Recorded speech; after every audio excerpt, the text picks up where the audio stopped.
Are you having trouble selecting the colors for that perfect miniature you want? Well, stick around because we're going to discuss a new way to think about painting your miniatures for your next session. Hey everybody, welcome to Craftniks, tabletop hobby spot crafting everything from terrain to the game. And in today's video, let's talk about something different, a different approach to painting your miniatures. Now, if you're like me, you've invested a lot and plenty in different types of miniatures and miniature lines. And you probably have a pile of, let's call it opportunity.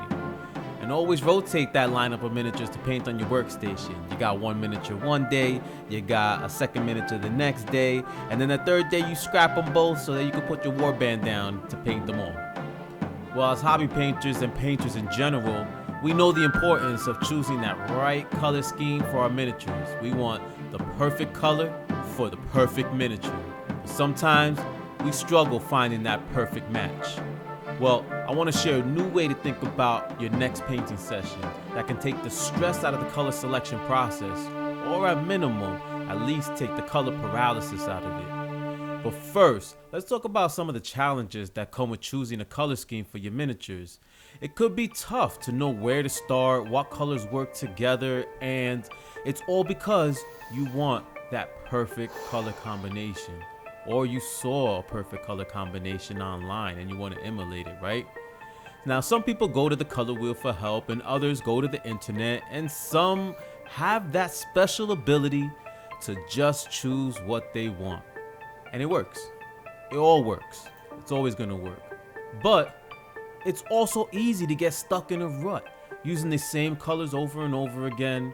Although this could be perfect practicing strategy to use to experiment with and learn with, not everyone's a fan of experimenting with painting, and not everyone's a fan of making that approach. They just want to paint. But also the repetition of just choosing the same colors over and over again could also just get boring, right? So I want to throw in just another alternative way to think about it that could be motivating to new painters and old painters and all of us in the hobby, and especially those who get stuck in the color selection process. I call it the color first method. And it's all about starting with the colors that you find most interesting. Just like if you were choosing a miniature, you choose the color first and then choose the miniature that you think will showcase these colors in the best way. Now, I know right now you can say, yeah, but usually pick a miniature I need for the next session, or I have an army to paint. And that's okay. And this method can be applied to those miniatures. And more importantly, also, it frees you to pick the colors that you're most excited about.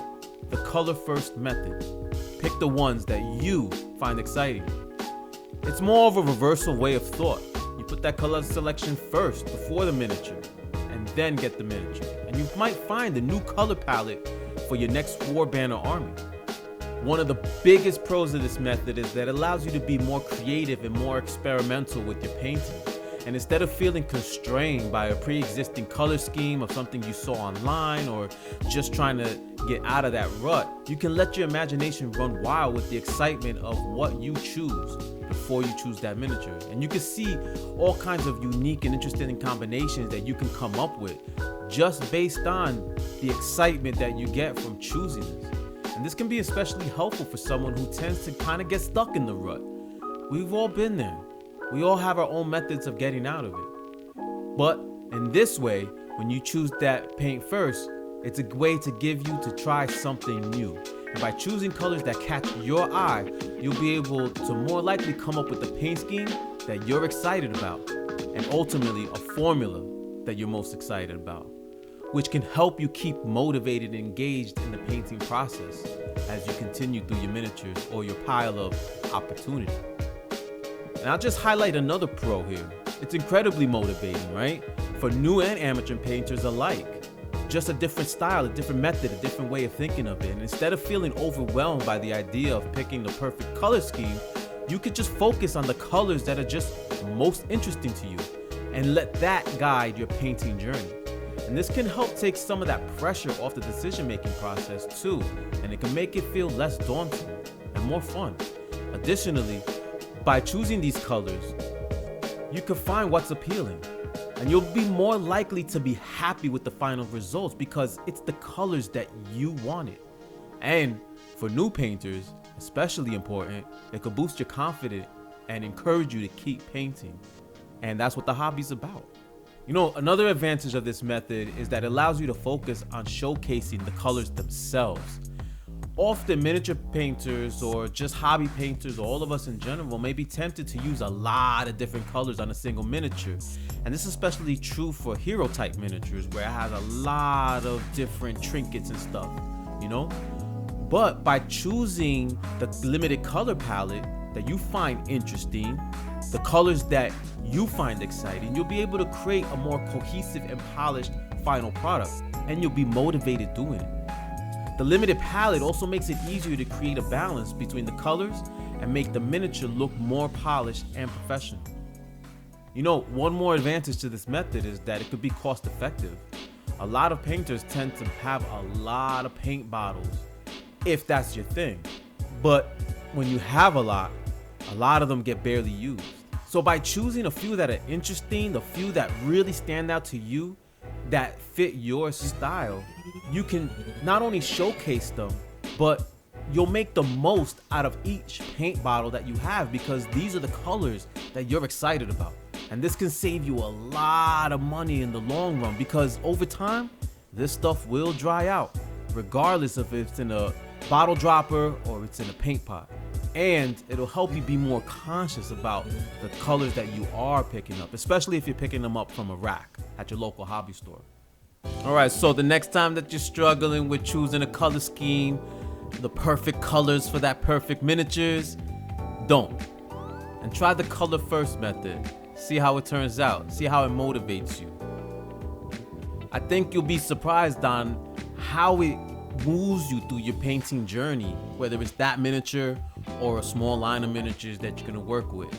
And I think this method will be especially helpful for new painters because we can always get stuck in that rut trying to get that perfect color mix, trying to put all the colors together. And in this way, it sort of frees you from that. And it says, hey, choose the color first, then paint the miniature. All right, so that's it, everybody. I hope you enjoyed the video. I hope you guys got something out of it. I hope that you found it helpful, motivating, and inspiring. If you did, please consider liking, subscribing, and pushing all those little algorithm buttons down below so that I could get the word spread and maybe help somebody use the color first method.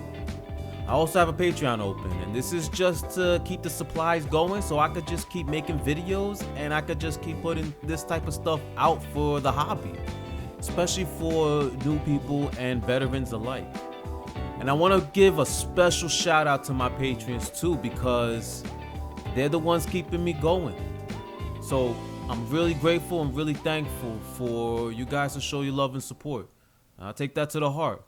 So if you are considering showing some support in that area, visit the Patreon, and I do a couple behind the scenes stuff, and I look forward to doing more of it because y'all my patrons. Y'all keep the channel going, and I want to do that special thing. And to everybody, thank you for spending your time with me. Thank you for watching this video. And again, I hope it was inspiring, motivational, and I hope you guys choose your color first. And I'm signing out. I'm going to see y'all next. Peace.